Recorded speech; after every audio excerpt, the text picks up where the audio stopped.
in the global conscience. Just as Hussein's blood stirred the heart of generations against tyranny, Imam Hussein said, don't you see that truth is not being followed and falsehood is being avoided?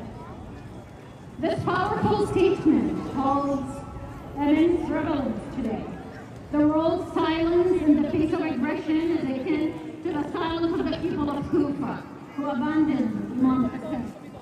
Moral resistance urges all free people to rise against injustice, support the oppressed, and not remain quiet when truth and falsehood are clear. Karbala was on the surface a military defeat, but spiritually and morally. Thirdly, we need to boycott companies that support oppression. We know how effective that is by now. Fourthly, raise conscious, brave children, and that's our future. Imam Hussein and the martyrs of Karbala raised generations of resistance. We need to teach our children about Karbala, not just as a historical story that passed by, but as a moral code.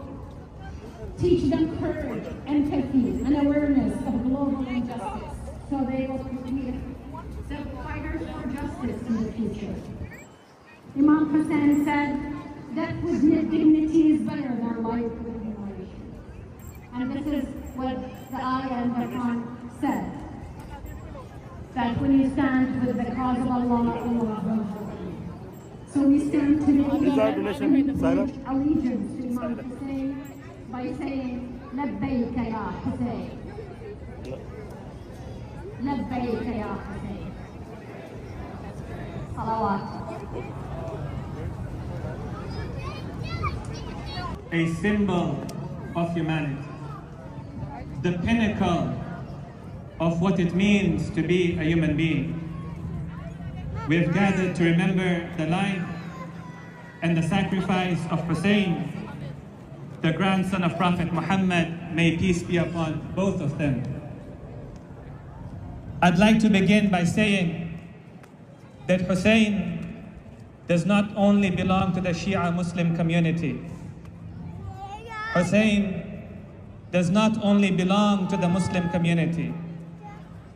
Hussein is a personality that belongs to all of humanity. His lessons resonate with each and every human being. His message finds a place in the heart of each and every human being. And that is the Hussein that we have gathered to remember today. It's important for us to remember that Hussein is not just a historical personality. Hussein is a school of thought. Hussein is a maktab. From the school of Hussein, we learn the highest of human values. Hussein is the one who taught us the lesson of godliness, the lesson of justice, the importance of bravery and resilience. From the school of Hussein, we have learned the courage to stand up for justice, the value of human dignity, the value of a human being. And yes, from the school of Hussein, we have learned the message of freedom. Hussein is known as Abul Ahrar, the father of all free human beings.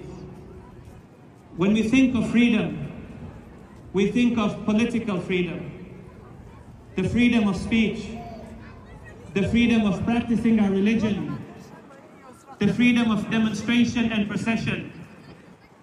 And these are important freedoms. But the school of Hussein teaches us that freedom is even deeper than that. These are freedoms that people can take away from us. But there is a freedom no power on this land, no power on the earth can take away from us. And that freedom is our freedom of choice. It's our freedom of thought. It's our spiritual freedom that no one can take away from us. We learn from the school of Hussein that a person cannot be free as long as he's shackled with fear, as long as he is a slave of his fear. We learn from Al-Hussein that a person cannot be free as long as he's afraid of losing power, of losing prestige, of losing popularity, of losing status. A person cannot be free as long as he's afraid of being labeled. A person cannot be free as long as they are afraid to take a stance for justice. And therefore, on that fated day of Ashura, the day of his martyrdom, Hussein showed us the pinnacle of freedom when they put him between two choices and they say to him, either you face the edge of the sword or you face humiliation. And he stood up as any free man would stand up, and famously and timelessly he said, وَهَيْهَاتْ مِنَّ الذِّلَّةِ, far be humiliation from us.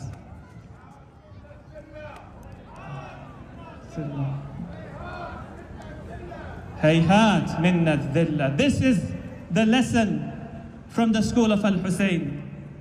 Hussein teaches us how to be free.